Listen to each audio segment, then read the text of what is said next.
gouge the eyeball now.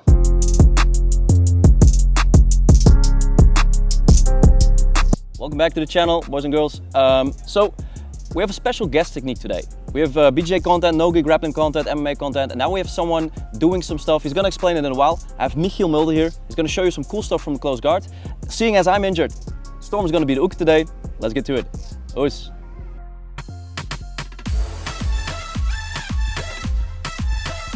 So the fight went to the floor, yes? I'm teaching combatives. There's a principal concept that works on the real fight stress, yes? And some people would think that there is no place for grappling in self-defense. And I'm not agreeing with that. I want to use the same principles and concepts, but mixed with dirty tactics. So for example, the fight went to the floor. If I could find the control, I want to find the control because now I have something to say. My hips now control him for a split second in time, yes? If he really is an experienced fighter, he knows exactly what to do, but understand that on the street, the majority is probably not so trained. But that said, if it works against a trained fighter, it works against a non-trained fighter, yes? So first, I need to understand, of course, how I regulate him. But what I can do in this dynamic, if I could close him down from a position, I first want to use a position of control. Then we're going to use the principle of kinemotai. That's the art of ripping and biting and gouging. But if I want to gouge this individual from this position, I don't have that much of a control. If I would gouge him, for example, because we think about street more, then now, if there's no good control, he pikes back, boom, and now he will retaliate by just knocking me unconscious, right?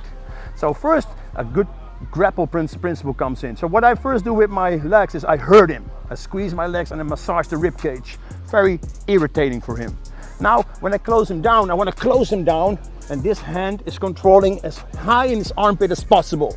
Now when I have some control and I want to gouge him, try to pull back. It's still possible for him. If he wants, he can twist it out if he knows what to do. That's why you want to grab, a little bit turn, and stop the arm. Now I have a position I can hurt him non-stop.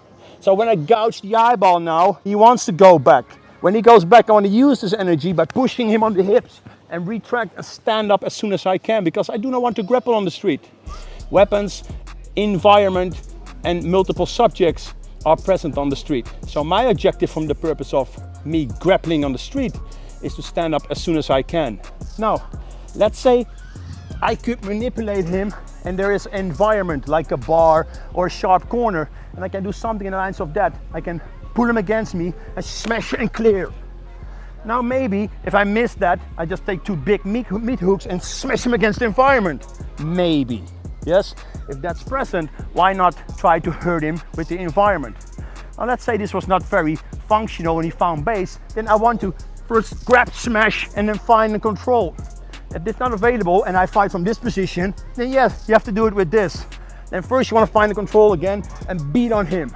But the best thing is, if he's pushing the hand on me or he's fighting against me and I can smash and I can find some control here, would be great. Of course, I'm not only grabbing him here, I want to find a strong base, squeeze the rib cage and turn a little bit. So I pull, it's push, pull, twist, just to make it very uncomfortable for him. He will not tap out from this position. But maybe this now buys me a split second of time to attack brainstem. You can use palm strike, maybe hammer fist, because remember the objective is to stand up ASAP. So if I could do that, and then when I'm hit, I want to shrimp out. So hit this and kick him off. Don't extend the legs like this, especially with a trained fighter like that, because he will probably snap your ankle or something like that. Yes, just giving you an option of control, gouge, maybe. If I end up on this side, maybe hook him in, find this position and hit, push. That's the objective of my training. So grappling comes into play, MMA, BJJ, it's all legit if you use it in the right context. You have position before submission, we have the same. Control first so I can hurt him non-stop so he gets off me. When you utilize this moment by getting on your feet ASAP. Awesome stuff, Michiel. Thank you so much for showing that. I love the way that how you grapple for self-defense has so much similarity with what we do with grappling in first instance, like grabbing overhooks, control of the body and thinking about movements and quick decisions. Question for you. You told me that you also do grappling from time to time. What are some of the elements that you take out of grappling or jiu-jitsu that are for you very practical to use in self-defense? Just a few elements maybe. It's just the basics, really. How do I control the body? How can I stop it from moving? How do I work from guard, also from mount position? It's just the basics done well under higher stress. That's what it is. Nothing technical. That's too difficult for me as a person, but also under the real dynamics of fight stress. So I just want to use the basics of what you guys do and make it more dirty. Awesome. Awesome stuff. Guys, we had a great seminar today by Michiel, explaining some of the stuff for the team day. We're here at Brummen with the whole team. But you can check out more. Michiel, what's the best way for people to reach you?